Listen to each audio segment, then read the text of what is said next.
Shalom, shalom, bien-aimés dans le Seigneur. Nous sommes infiniment reconnaissants à l'Éternel pour cette journée et pour la grâce qu'il nous a encore faite pour que nous puissions encore parler de sa part. Alors, bien-aimés, sans plus tarder, nous allons prier. Seigneur, nous te disons merci pour ces instants. Nous te disons merci, Seigneur, parce que c'est toi qui nous as encore permis de pouvoir parler de ta part.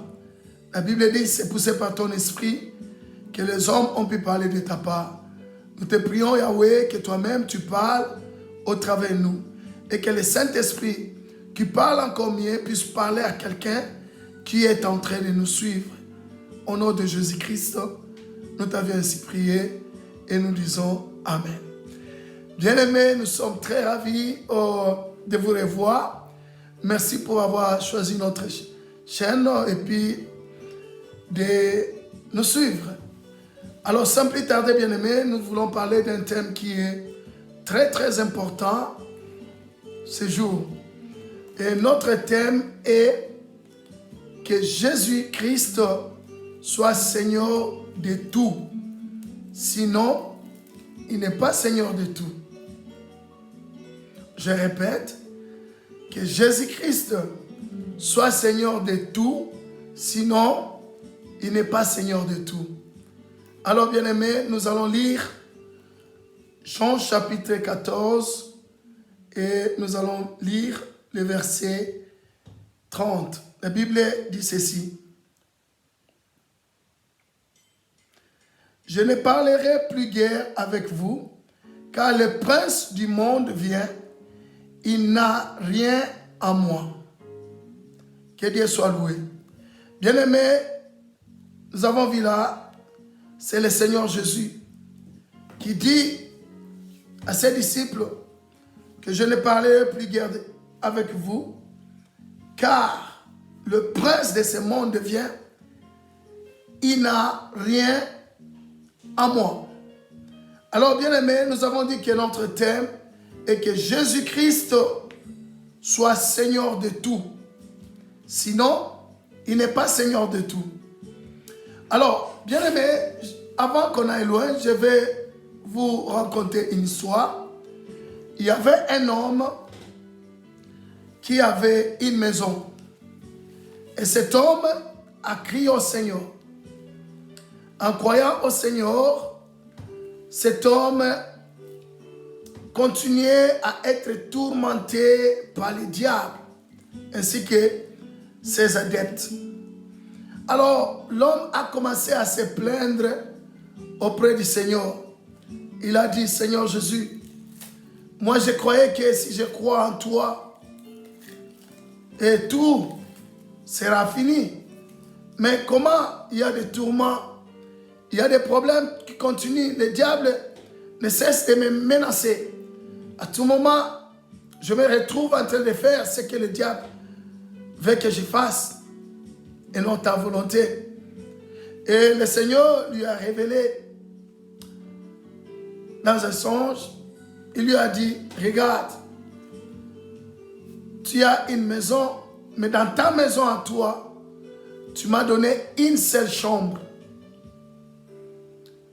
Et la personne n'avait pas compris.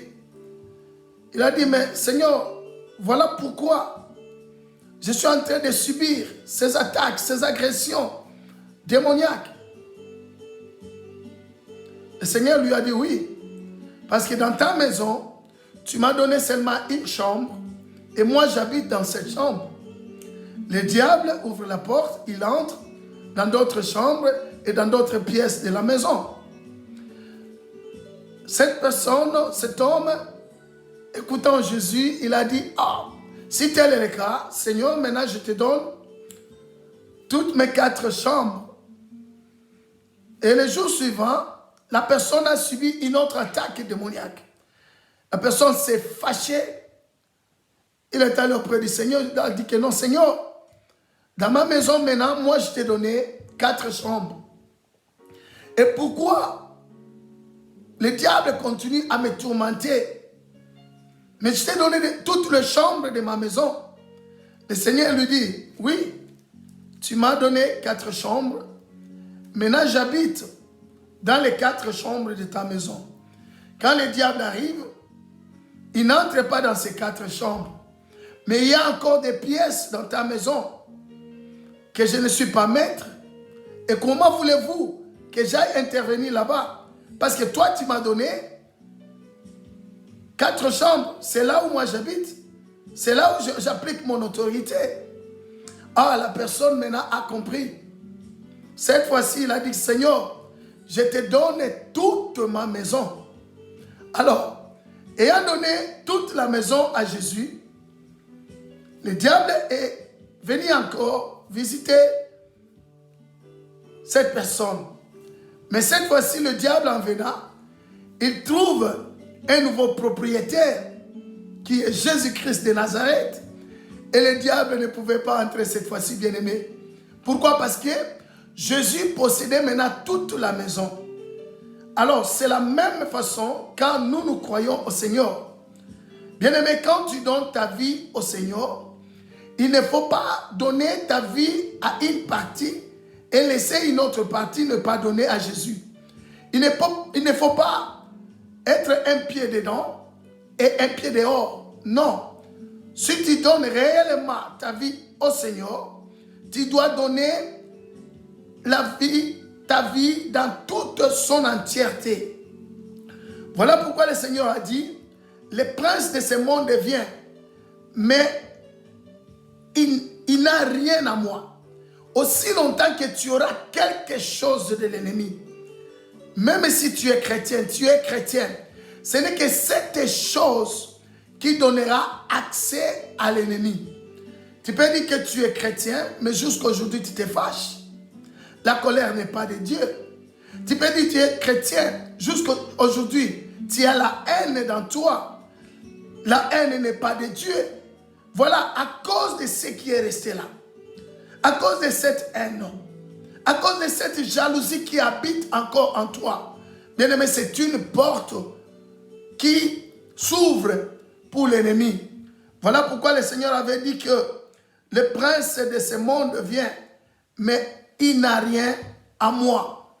Il faudrait que tu arrives à un niveau où tu vas reconnaître que tu n'as plus quelque chose de l'ennemi. Tu peux être chrétien, mais il y a encore l'envie en toi. Il y a le mensonge. Tu parles toujours mal des autres. Ça, ce n'est pas de Dieu. Tu es comparable à la personne qui a donné Jésus toutes les chambres, mais la porte, la cuisine, le salon est encore donné au diable. Voilà pourquoi il faut faire attention, bien-aimés. Quand on donne sa vie à Christ Jésus, nous devons donner notre vie dans toute entièreté. Nous devons être des gens qui vont parler comme Paul. Car il a dit dans Galates, chapitre 2, verset 21, écoutez ce que la Bible dit. Il a dit ceci, « J'ai été crucifié avec Christ. Et si je vis, ce n'est plus moi qui vis, c'est Christ qui vit en moi. Si je vis maintenant dans la chair, je vis dans la foi au Fils de Dieu, qui m'a aimé et qui s'est livré lui-même pour moi. » Bien-aimé, Jésus s'est livré pour toi. Jésus s'est livré pour moi. Jésus s'est livré pour tous les chrétiens. Il faudrait qu'on arrive à ce niveau. Tel que Paul dit que si je vis, ce n'est plus moi qui vis, mais c'est Christ qui vit en moi. Pourquoi il dit ça? Parce qu'il a été crucifié avec Jésus. Quand Jésus était sur la croix, nous qui croyons, nous étions avec lui. Quand il est mort, on est mort avec lui. Et quand il est ressuscité, on est ressuscité avec lui. Si réellement tu es mort, bien-aimé, un cadavre ne parle pas. Avez-vous déjà vu quelqu'un qui est mort et qu'on gifle cette personne et la personne sort du cercueil ou de l'endroit où on l'a placé? Il commence à dire, pourquoi tu m'as giflé? Non. Quand on est mort, c'est-à-dire que les vieilles habitudes sont passées. Le vieil homme est parti. Le péché est parti. Nous vivons avec Christ. Et nous devons dire que si nous vivons, ce n'est plus nous qui vivons, mais c'est Christ qui vit en nous. Parce que quand on a réussi dans Apocalypse 3, 20, il a dit, voici je me tiens à la porte, je frappe, si quelqu'un ouvre, j'entrerai chez lui, je souperai avec lui. C'est-à-dire que le Seigneur sera avec toi tous les jours de ta vie. Tu te dis que tu es chrétien, tu te dis que tu es chrétien, mais les habitudes anciennes ne sont pas encore parties. Tu ne peux pas vivre une vie chrétienne pareille, bien-aimé. Il faut tout laisser et que ta vie doit réellement donner gloire à Jésus-Christ. Parce que si tu ne fais pas de la sorte, bien-aimé, l'ennemi, le diable ainsi que ses adeptes auront toujours accès dans ta vie. Regarde cette personne. Elle a commencé à donner la première chambre à Jésus. Mais la porte, l'ennemi avait encore droit à la porte. L'ennemi avait encore droit à la clé. Pouvait ouvrir la maison, entrer dans toutes les pièces, à part, sauf la chambre dont la personne avait donné à Jésus. Après, la personne a progressé en donnant 4 chambres. Parce que c'était une maison de 4 chambres. Mais en donnant les 4 chambres, bien aimé, la cuisine était là, la porte était là, la porte d'entrée, le salon était là et les autres pièces de la maison. Mais le jour où la personne a compris, a donné toute sa maison à Jésus, et c'est ce jour-là qu'il a eu la paix. De la même façon, nous qui croyons, nous sommes les temples de Dieu. Bien aimé, la Bible dit, ne savez-vous pas que vous êtes les temples de Dieu?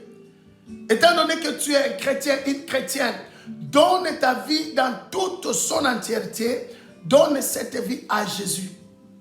Et de cette façon, bien-aimé, tu mèneras une vie chrétienne glorieuse. Que Dieu vous bénisse. Je vais prier pour vous. Seigneur, aide mon frère, ma soeur, à pouvoir donner toute sa vie à toi, ô Dieu. Qu'aucune chose de sa vie, Seigneur, ne soit en dehors de toi.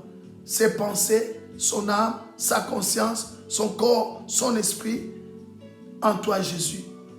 Au nom puissant de Jésus-Christ, nous avons prié et nous disons Amen. Bien-aimés, nous vous disons merci de nous avoir suivis. Alors, nous vous prierons aussi de pouvoir vous abonner à notre chaîne parce que nous ne sommes pas seulement sur Instagram, nous sommes sur Facebook et YouTube. Et toutes ces plateformes, bien aimées, ont un seul nom qui est ACM Official. Et l'église se retrouve à Kinshasa, l'église ACM bien sûr. L'adresse est là, les numéros de contact sont là, dans ce site ou encore dans la page que vous nous avez suivie. Et si vous n'avez pas encore reçu Jésus, bien aimé, je vous inviterai à faire cette prière après moi. Seigneur Jésus, je crois en toi. Je crois que tu es mort pour moi et que tu es ressuscité aujourd'hui. Je t'accepte comme mon Seigneur et mon Sauveur. Je donne toute ma vie à toi, désormais et à jamais. Merci Seigneur d'avoir sauvé mon âme. Je suis aujourd'hui un enfant de Dieu. Amen. Bien-aimé, que Dieu vous bénisse. Si vous avez fait cette prière, je vais prier pour vous. Seigneur, je te prie que le Saint-Esprit, le Paraclet, couvre la vie de mon frère, de ma soeur qui t'a accepté et que dirige-lui tous les jours de sa vie. Au nom de Jésus-Christ. Amen. Bien-aimé, alors, les adresses sont là pour ta croissance spirituelle. Revenez de temps en temps. Abonnez-vous dans notre chaîne ou notre page et contactez-nous aussi pour que l'on vous explique comment vous pouvez encore grandir dans la foi. Que Dieu vous bénisse. Amen.